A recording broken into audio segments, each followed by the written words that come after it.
안녕하세요. 건강 365 아나운서 최인경입니다. 당뇨병은 흔하고 위험할 수 있는 질환으로 지적됩니다. 만성 질환으로 꾸준한 관리가 필요할 뿐 아니라 당뇨병이 오래수록 합병증의 위험도 높아지기 때문이죠. 당뇨병 진단과 함께 약 복용의 권유를 받았다면 치료를 시작하는 게 좋지 않을까 싶은데요. 당뇨병의 약물 치료 어떻게 진행될까요? 단계가 있지 않을까 싶기도 한데요. 잠시 후에 알아봅니다. 그리고 청취자 사연으로 함께하는 우리 집 주치도 준비되어 있습니다. 건강 365 베를린의 Take My Breath Away 듣고 시작하겠습니다. KBS 라디오 건강 365 함께하고 계십니다.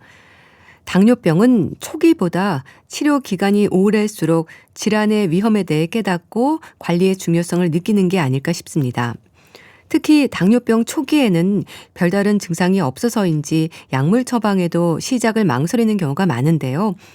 당뇨병 역시 빠른 진단으로 잘 관리하는 게 만성 질환의 위험을 낮출 수 있는 방법이라는 지적입니다. 연세대학교 의과대학 용인세브란스병원 내분비내과 김철식 교수에게 도움 말씀 듣겠습니다. 교수님 안녕하세요. 네, 안녕하십니까. 당뇨병 진단으로 약물 처방을 받을 때 평생 먹어야 한다는 생각 때문인지 최대한 늦추겠다는 마음인 분들도 많은데요. 진료실에서도 이런 분들 만나지 않으세요? 네, 정말 아주 자주 뵙니다. 네. 거의 매일 이런 분들을 뵙게 되는데요. 네. 일단 약을 한 번 드시면은 이제 평생 이제 드셔야 된다라는 그런 이제 생각 때문에 많은 부담을 갖고 계시고 실제로 이제 약을 권해드려도 운동하고 음식 관리부터 열심히 해보고 약을 좀 나중에 먹자고 하시는 분들이 굉장히 많습니다. 네. 아무래도 이제 많은 분들께서 약을 시작하는 순간부터 이제 나는 정말로 당뇨 환자가 되는 것 같은 그런 느낌을 좀 두려워하시는 것 같고, 근데 사실 여러 임상 연구 결과를 통해서 최근에는 당뇨 환자분들은 조금 더 적극적으로 혈당 조절을 일찍 시작을 해서 일찍 혈당을 잘 관리를 하는 게 두고두고 당뇨로 인한 합병증의 발생을 적게 하고 또 오랜 기간 동안 좋은 혈당을 유지를 하는데 아주 유리한 걸로 되어 있기 때문에 약을 더 적절한 약의 시작을 미루는 것보다는 조금 더 열린 마음으로 적극적으로 좀 혈당을 미리부터 떨어뜨리는 꼭 관리하는 게 좀 필요하리라 생각을 하고 있습니다. 네. 아무래도 당뇨병 진단으로 약 처방이 내려지는 건 치료 기준에 따라서 진행될 텐데요. 어떤 상태일 때 약을 복용해야 할까요? 일반적으로는 이제 혈액 검사에서 8시간 이상 공복을 한 상태에서 혈당이 126 이상이거나 아니면 이제 당화혈색소라고 해가지고요. 최근 약 3개월 정도 평균 혈당을 반영하는 수치가 있는데 이게 6.5% 이상이면은 당뇨병으로 진단하게 됩니다. 과거에는 이제 당뇨병이 진단이 되어도 처음부터 약을 바로 사용하지 않고 생활 습관을 이제 조절을 하고 운동요법을 이제 먼저 권고를 했고요.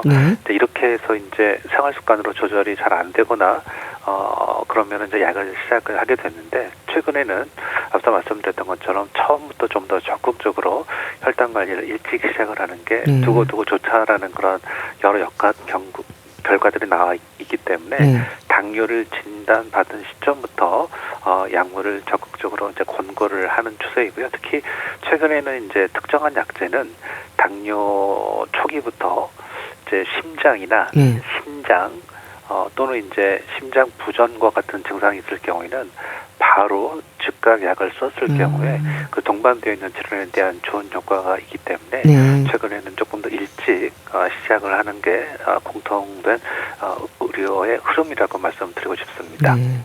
평생 관리하는 질환인 만큼 약 복용도 관리를 위한 방법으로 생각하시면 되겠네요. 네, 맞습니다. 약을 이제 병에 대해서 좀 자기가 지게 되는 그런 느낌으로 보지 마시고 이제 컨트롤을 시작하는 이제 그런 도구로 보시게 되고 마치 안경처럼 이제 안경이 우리의 시력을 대신해 주는 게 아니라 우리의 삶의 질을 지켜주시지 당뇨약도 당뇨의 합병증 없이 오랫동안 건강하게 살기 위한 어떤 관리 수단으로 생각을 해주시면 좋을 것 같습니다.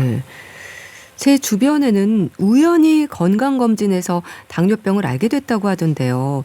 이렇게 전혀 모르고 지내다가 심해진 상태에서 진단이 되기도 하나요? 네, 일반적으로 우리나라에서는 이제 국가 건강검진에 혈당이 포함이 되어 있습니다. 그렇기 때문에 비교적 이제 초기에 당뇨를 진단을 한 경우가 대부분이 되었는데요. 그럼에도 불구하고 이제 당뇨를 이제 검사를 잘 안 하시고 또 이제 진단이 되어도 무시하고 지내시다가 네. 굉장히 심한 상태, 예를 들어서 이제 다음, 단뇨, 다식 이러한 당뇨의 3대 증상이 나타나고 체중이 쫙 빠지는 그런 상태에서 병원을 오시는 분들도 간혹은 계시는데 옛날에 비해서는 이제 그런 분들은 많이 이제 줄어들었습니다. 하지만 당뇨병은 이제 다시 한번 강조를 해드리면은 증상이 없어도 정기 검진을 통해서 수치로 진단하는 게 가장 이제 중요하다고 말씀을 드리겠습니다. 네. 그런데도 돌아보니까 증상이 없는 건 아니었다고 하는데요. 발 뒤꿈치가 갈라지고 각질이 일어나는 것처럼 발이 험해져서 이상하다고 생각했는데 이게 나중에 알고 보니까 당뇨병의 증상이었다고 하더라고요. 위험 신호일 수 있는 건가요? 예, 일반적으로 이제 당뇨병과 직접적인 관련이 있는 증상은 앞서 말씀드렸던 많이 먹게 되고 많이 물을 마시게 되고 소변을 많이 봄에도 불구하고 체중이 빠지는 이런 게 당뇨병으로 인한 고혈당에서 나타날 수 있는 이제 전형적인 증상인데요. 이게 아니더라도 혈당이 높은 상태에서는 여러 가지 우리 몸에 관련된 증상들이 나타날 수 있는데요. 방금 말씀하셨던 이제 발 뒤꿈치가 갈라진다거나 각질이 나타나는 것도 당뇨가 아니더라도 이런 것들이 생길 수가 있긴 하는데 만약에 당뇨병이 잘 조절이 되지 않고 혈당이 높은 상태에서는 아무래도 피부가 건조해지고 특히 이제 혈액순환과 뭐 여러 가지 신경 손상이 잘 나타나기 쉬운 부위다 보니까 당뇨로 인해서 이러한 것들이 조금 더 악화가 될 수도 있습니다. 그렇기 때문에 당뇨병은 직접적인 관련이 된 증상뿐만이 아니라 약간 연관이 되어 있는 그런 증상도 있기 때문에 항상 그러한 증상에도 관심을 가지고 이제 그래도 이제 그럼에도 불구하고 가장 중요한 거는 혈액 검사를 통해서 혈당이 얼마나 나오는지 확인하는 과정이 이제 필요하기도 합니다. 네. 당뇨병 치료에서 이런 말도 합니다. 처음부터 약을 세게 썼다가 줄이는 경우가 있고 반대로 약을 약하게 시작해서 점점 높이는 경우가 있다고 하거든요. 맞는 얘기인가요? 예, 그 두 가지 말씀 다 맞습니다. 일단 이제 처음부터 약을 세게 썼다가 줄이는 경우는 이제 혈당이 처음에 너무 많이 높게 되면은 우리 몸에서 당 독성 현상이라고 하는 현상이 나타나게 되는데요. 혈당이 너무 높기 때문에 췌장에서 인슐린 분비하는 기능이 거의 탈진 상태가 되게 되는데요. 이러한 경우에는 이제 혈당을 빨리 뭐 인슐린과 같은 약을 써서 혈당을 바짝 떨어뜨리게 되면은 그 상태에서 이제 췌장이 좀 어느 정도 회복이 되면서 스스로 혈당을 조절하는 인슐린 분비가 되살아나게 됩니다. 이제 이러한 전략을 할 때에는 이제 처음에는 세게 썼다가 나중에 줄이는 경우이고 대부분 일반적으로는 이제 대부분 초기에서 당뇨를 진단을 받는 경우에는 약 개수도 적고 약 용량도 조금씩 시작을 해서 차차 단계적으로 조절을 하는 그러한 경과를 이제 취하게 되기 때문에 뭐 그런 두 가지 방법은 충분히 있을 수 있는 얘기고 맞는 얘기라고 말씀드릴 수 있을 것 같습니다. 그런데 그렇게 약을 약하게 시작해서 점점 높이는 경우 약을 늘리게 되면 환자 입장에서는 불안감을 좀 갖겠어요. 예, 맞습니다. 아무래도 이제 당뇨병 치료에 있어서 이제 가장 어려운 부분이 그런 것 같습니다.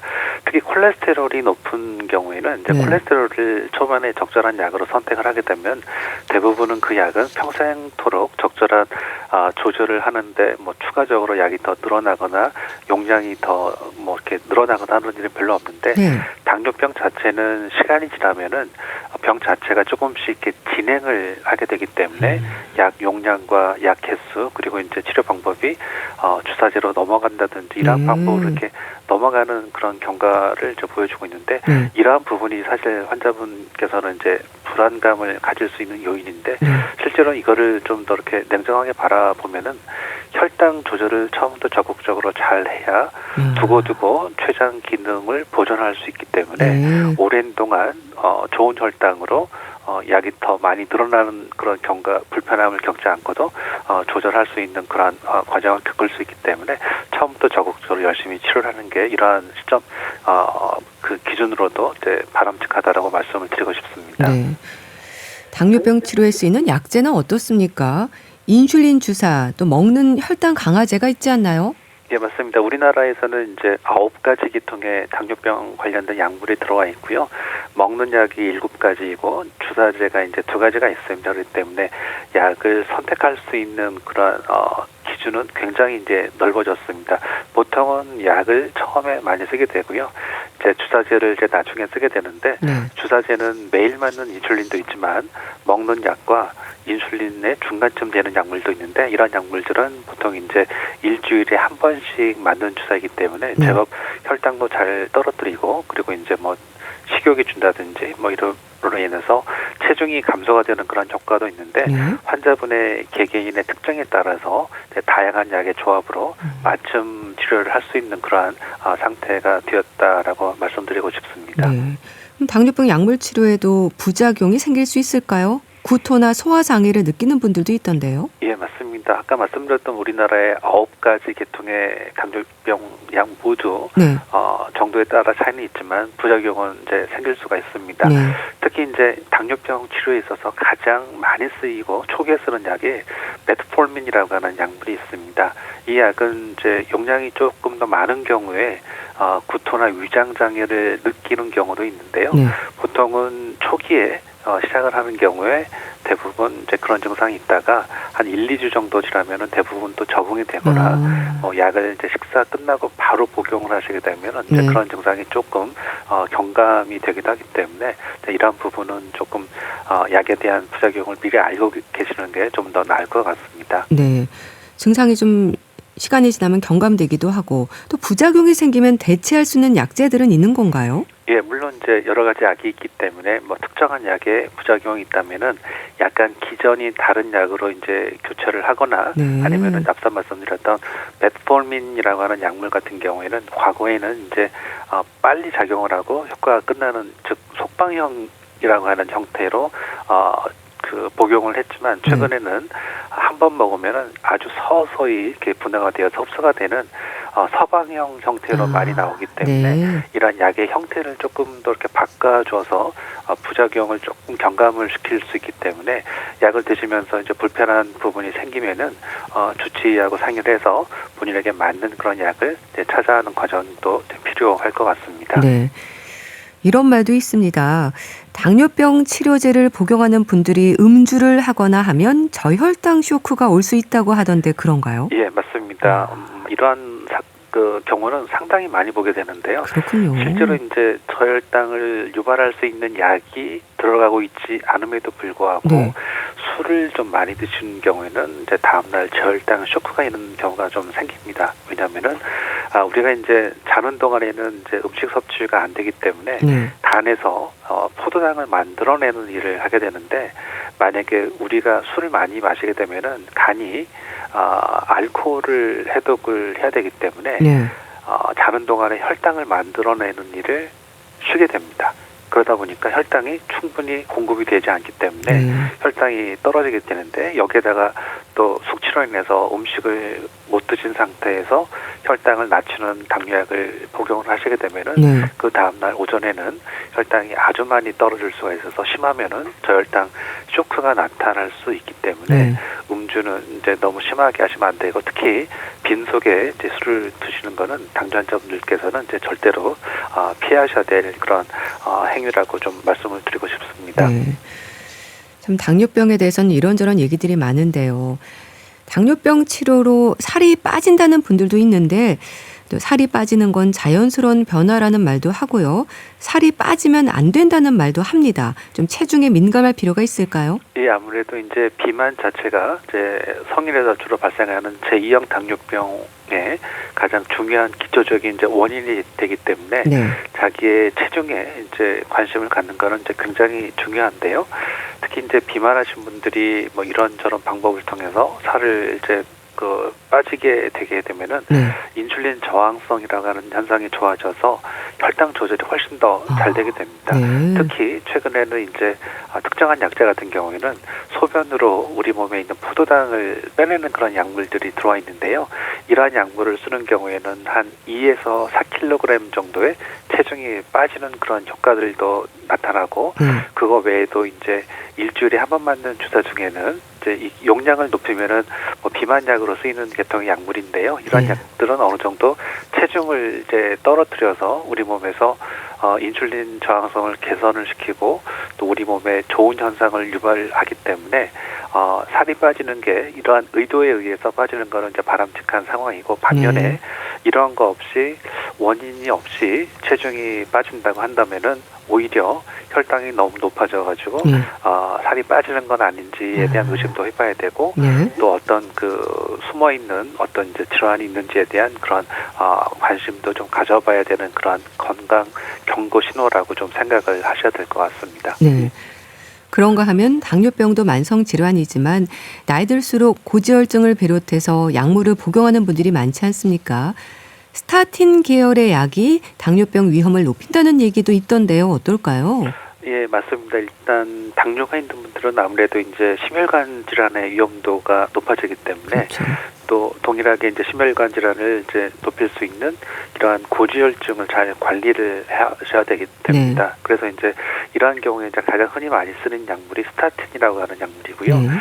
이 약은 실제로 이제 여러 연구를 통해서 혈당을 이제 조금 높이는 그런 결과가 나왔습니다. 그렇기 때문에 이 약은 혈당을 이제 높일 수는 있습니다만은 아주 미세하게 좀 높이는 정도이기 때문에 우리가 스타틴이라고 하는 고지혈증 약을 써서 얻을 수 있는 심혈관 질환의 예방 이득에 비해서는 굉장히 미미합니다. 그렇기 때문에 우리가 당뇨 환자분들께서 혈당이 약간 높아짐에도 불구하고 스타틴이라고 하는 고지혈증 약물을 적극적으로 권고를 해드리는 거는 손해에 비해서는 훨씬 더 이득이 크기 때문에 적극적으로 잘 쓰는 거가 훨씬 더 길게 봐서는 당뇨병의 중요한 합병증인 심혈관 질환의 발생을 예방하는 굉장히 중요한 이제 전략이다라고 말씀을 드리고 싶습니다. 네.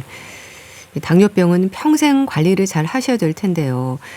아무래도 노인들의 경우에는 약 복용을 잊을 수도 있고 식습관에도 소홀한 경우가 많지 않을까 싶습니다. 가족들이 좀 관심으로 챙겨하는 부분들이 있지 않을까요? 예, 특히 이제 독거 노인분들께서 굉장히 많이 늘어나시고, 또 이제 인지장애 또는 이제 뭐 이런 치매 상태에 있는 분들이 아무래도 이제 어르신들에게서는 많기 때문에 당뇨병 약제, 특히 이제 주사제를 쓰는 경우에는 가족분들이 굉장히 많이 관심을 가지고 좀 챙겨주셔야 될 것 같습니다. 약을 드시고 나서 또 깜빡 잊고 또 드시는 경우가 있고, 또 이제 인슐린 주사를 맞으셔야 되는데 잘 맞지도 못하시고, 반대로 인슐린을 뭐 2번을 맞는다거나 그래서 혈당이 너무 떨어지거나 반대로 혈당이 너무 높아지거나 그런 경우도 있습니다. 또 식사 패턴 자체가 뭐 식사를 그냥 물에다가 뭐 밥만 살짝 말아 드시고 김치 뭐 이런 식으로 이렇게 간단하게 식사를 해버리기 때문에 이런 것들은 또 이제 저혈당의 위험이 될 수도 있는 경우가 많아서, 아무래도 이제 가족분들은 나이가 드신 당뇨 환자분이 계신다고 한다면은 규칙적으로 식사를 잘 하시는지도 챙겨야 되고, 처방받은 약물을 제때 잘 드시는지 여부도 꼼꼼하게 좀 챙겨주시는 게 좀 필요하리라 생각을 합니다. 노인들의 당뇨병 관리에서 신경이 쓰이는 게 다른 질환으로도 드시는 약이 많다는 건데요.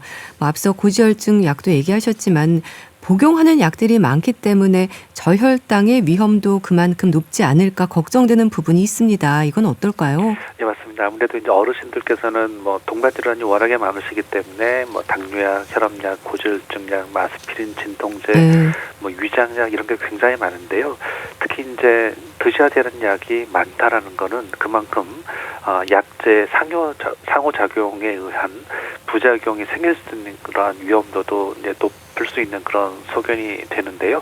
특히 이제 여러 병원에서 이제 약을 쓰다 보면은 비슷한 성분의 약이 겹친다거나 뭐 이러한 것들 때문에 처방한 것에 비해 혈당이 너무 많이 떨어져서 저혈당이 생긴다든지, 이제 아무리 우리나라에서는 이제 국가에서 약이 중복되지 않도록 하는 시스템이 발달이 되었지만 그럼에도 불구하고 이런 게 충분히 걸러지지 않는 경우도 많습니다. 그리고 이제 증상을 또 마찬가지 이제 증상을 또 혼동하시는 분도 계십니다.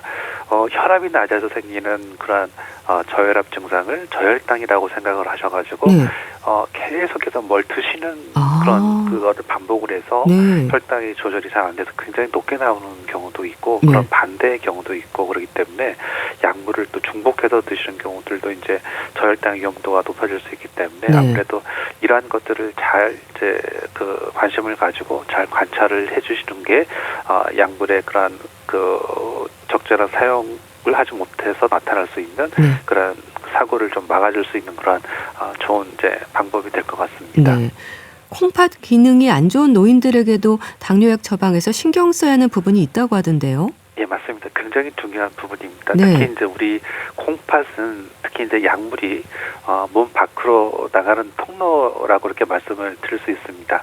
나이가 드시게 되면은 이제 콩팥 기능이 떨어지기가 쉽습니다. 네. 그리고 당뇨가 오래되면 더욱더 이러한 것들이 더 심하게 나타날 수 있는데 이제 그 특정 어떤 당뇨약을 썼는데 신장 기능, 콩팥 기능이 떨어지게 되면은 이 콩팥으로 그 약물의 대사물이 잘 배설이 되지 않고 오랫동안 혈액 내에 남아 있을 수 있어서 네. 저혈당이 좀 심하게 나타날 수도 있고 그렇습니다. 그렇기 때문에 정기적으로 콩팥 수치 검사를 해서 그 수치에 맞게 약의 용량이나 또는 이제 약물의 종류를 좀 바꾸어 가지고 처방을 하셔야 되는 거기 때문에 네. 이런 부분들은 보통 이제 주치의들이 이제 알아서 하게 되기 때문에 이런 부분은 되게 이제 의사 선생님들이 잘 이제 챙겨야 될 몫이라고 생각을 합니다. 네. 당뇨병이 오래수록 합병증의 위험을 비롯해서 여러 위험 요인들이 있지 않습니까? 가장 중요한 건 예방이겠지만 적절한 약물 치료와 함께 어떻게 관리를 해야 될까요?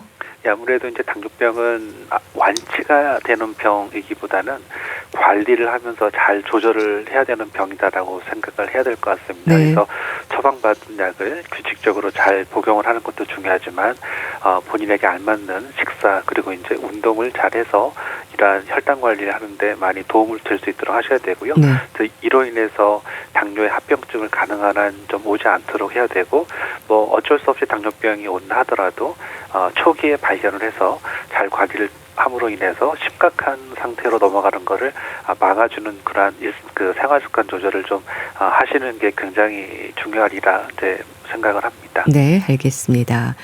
오늘은 당뇨병과 약물 치료에 대해 자세히 알아봤는데요. 연세대학교 의과대학 용인세브란스병원 내분비 내과 김철식 교수와 함께했습니다. 말씀 감사합니다. 네, 감사합니다. KBS 라디오 건강 365 함께하고 계신데요. 박세별의 노래할게요. 듣고 다시 오겠습니다. KBS 라디오 건강 365 함께하고 계십니다. 청취자 사연으로 알아보는 우리 집 주치 순천향대 서울병원 가정의학과 조현 교수에게 도움 말씀 듣겠습니다. 교수님 안녕하세요. 네, 안녕하세요. 오늘은 제가 사연을 읽어드리는 걸로 시작을 하겠습니다. 50대 남성이 주신 사연인데요. 읽겠습니다.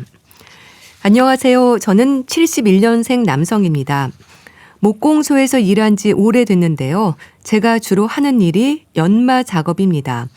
그런데 오른손의 손가락을 굽혔다 폈다 할 때도 통증이 있고요. 잘 펴지지도 않고 뭔가 덜컥거리는 느낌입니다. 아침에 일어났을 때 증상이 더 심한데요. 힘줄 염증이 원인이라는 진단을 받은 적이 있습니다. 방아쇠 수지 증후군이라고 하더라고요. 주사 치료도 받았지만 그때뿐이고 증상은 여전합니다. 방아쇠 수지 증후군이 뭔지도 궁금하고요. 직업상 손을 안 쓸 수도 없는데 어떻게 해야 할지 고민입니다. 라고 이렇게 손의 통증에 대한 사연을 주셨습니다. 교수님, 이 방아쇠 수지 증후군 진단을 받으셨다고 하는데요. 어떤 상태인 건가요? 이 방아쇠 수지 증후군은 이제 손가락을 움직일 때 사용하는 힘줄이 있는데요. 네.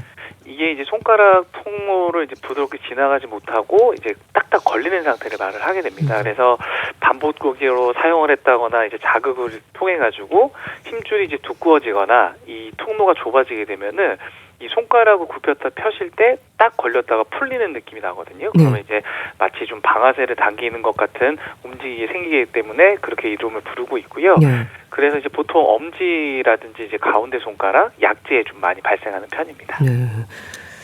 사연 주신 분은 병원에서 힘줄의 염증이라는 말을 들었다고 하는데요. 그럼 염증으로 인해서 이렇게 걸림이 있는 건가요? 그렇죠. 이제 힘줄하고 그 주변에 이제 염증하고 이제 부종이 생겼을 때 이 방아쇠 수지 증후군이 생기게 되거든요. 네.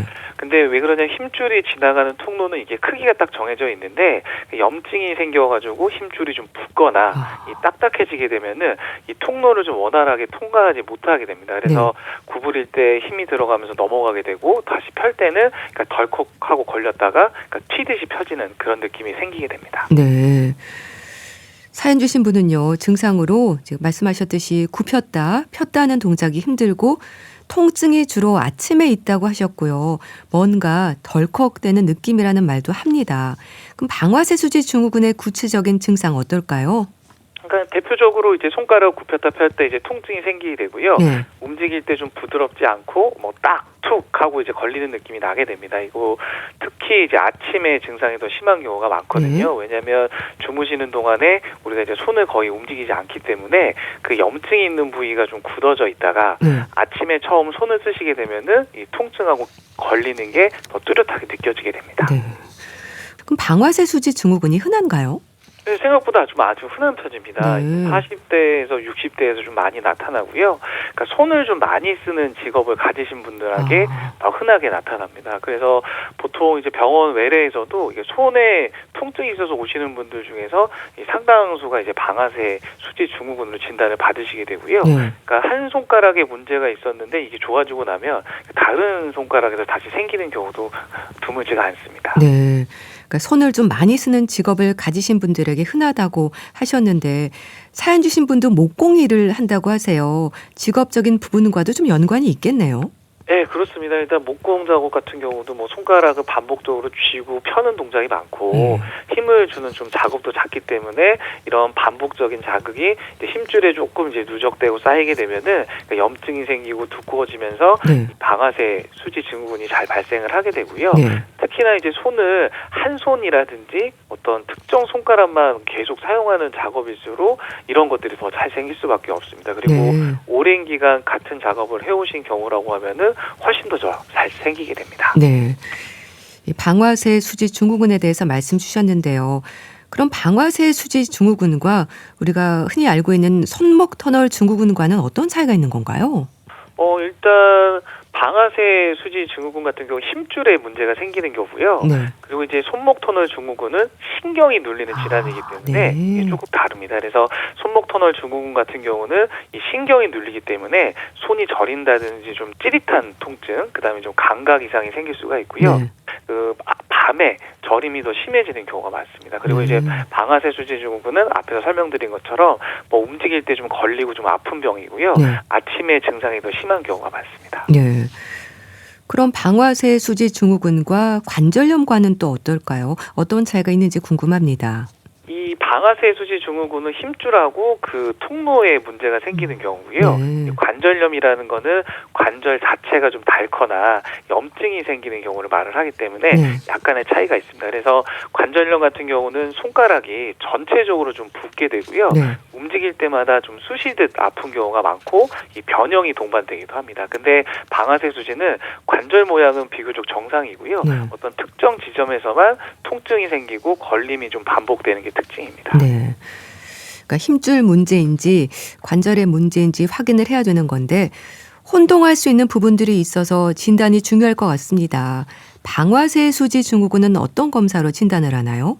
그러니까 보통 진찰만으로도 진단이 되는 경우가 많거든요. 그러니까 의사가 손가락을 좀 굽혔다 펴보게 하면서 어느 구간에서 걸리는지, 통증이 좀 어디에 집중되는지 이런 것들을 보게 되고요. 그다음에 손바닥 쪽 힘줄 부위를 누르게 되면은 이게 딱딱한 결절처럼 만져지거나 눌렀을 때 통증이 나타나는 경우가 많습니다. 그리고 이제 필요하다라고 하면은 이 초음파 검사를 통해 가지고 힘줄이 두꺼워졌는지, 이 주변에 염증이 있는지 이런 것들을 좀 확인할 수가 있습니다.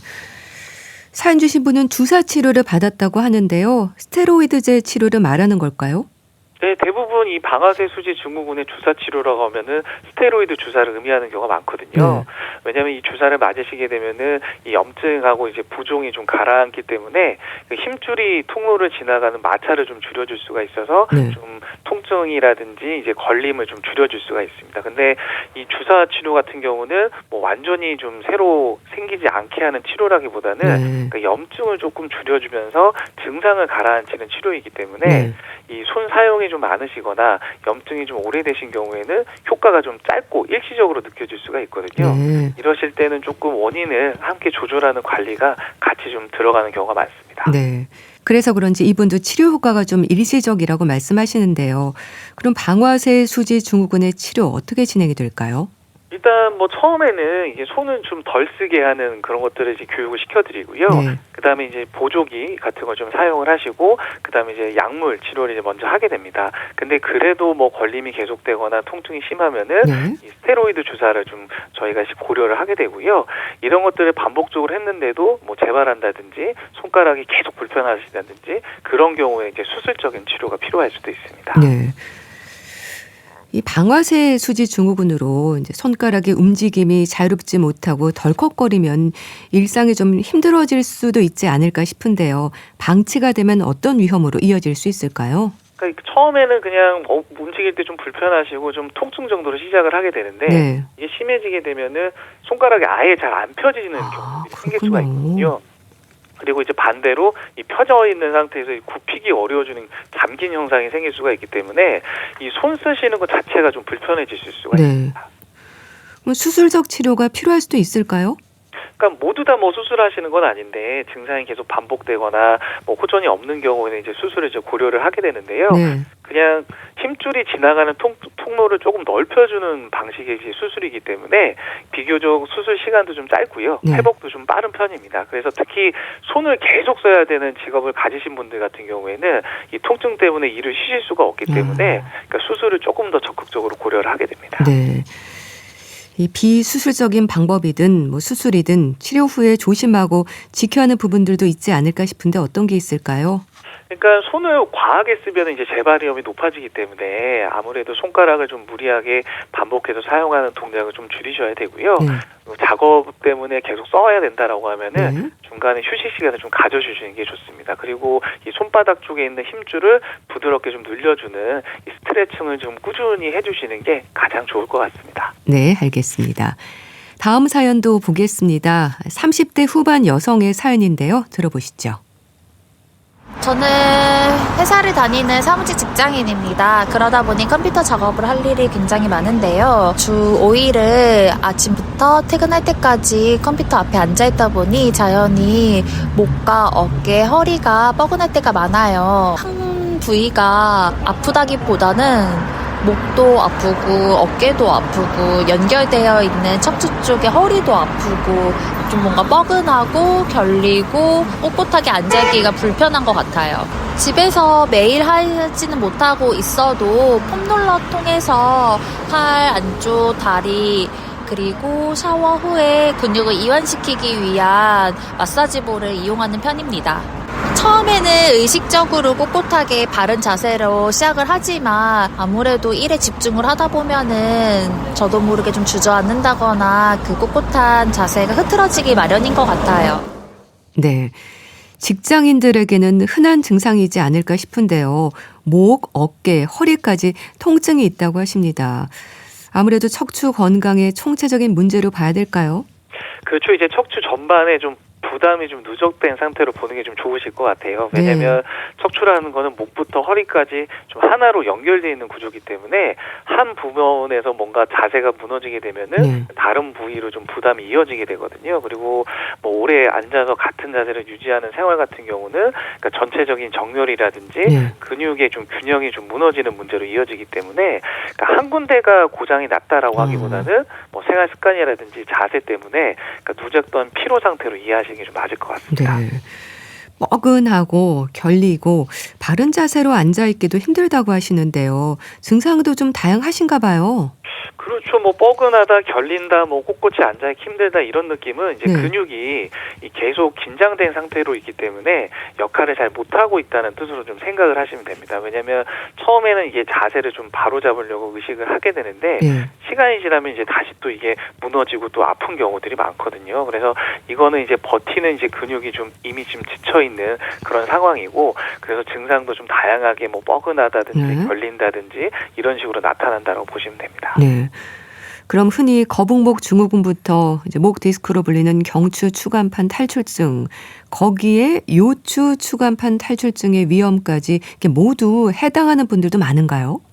그러니까 뭐 증상이 있다고 해서 네. 모두 다 디스크는 아닌데 네. 다만 이제 이런 생활이 좀 오래되거나 증상이 지속되게 되면은 그런 위험 요인은 분명히 쌓이게 되거든요. 그래서 만약에 거북목 자세가 지속이 된다라고 하면은 목하고 인대에 부담이 가기 때문에 네. 경추 디스크로 좀 이어질 수가 있고, 그다음에 앉아 있는 습관이 좀 오래되게 되면은 그 허리 디스크 위험도 함께 올라갈 수밖에 없습니다. 근데 네. 이제 좀 젊으신 분들이 좀 뻐근하고 결리는 통증만 있다라고 하면은 대체적으로는 이제 기능성 통증, 그러니까 네. 근육하고 자세 문제인 경우가 훨씬 더 많습니다. 그래서 너무 이제 내가 무슨 병일까 이게 걱정하지 마시고, 그러니까 생활 습관을 좀 조정해야 될 것 같다라고 이제 이해를 하시면 됩니다. 네.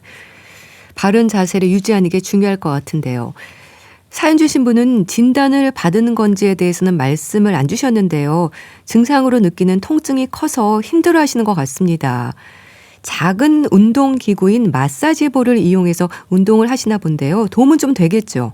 네, 그럼요. 분명히 도움됩니다. 네. 뭐 마사지 볼이라든지 폼롤러 같은 경우는 이 긴장된 근육을 좀 풀어주고, 그러니까 혈류를 좀 개선하는 데 효과가 있기 때문에 네. 굉장히 좀 도움을 좀 받으실 수는 있습니다. 근데 다만 이런 도구들이 통증의 원인을 또 완전히 또 해결해주는 치료는 좀 아니기 때문에 네.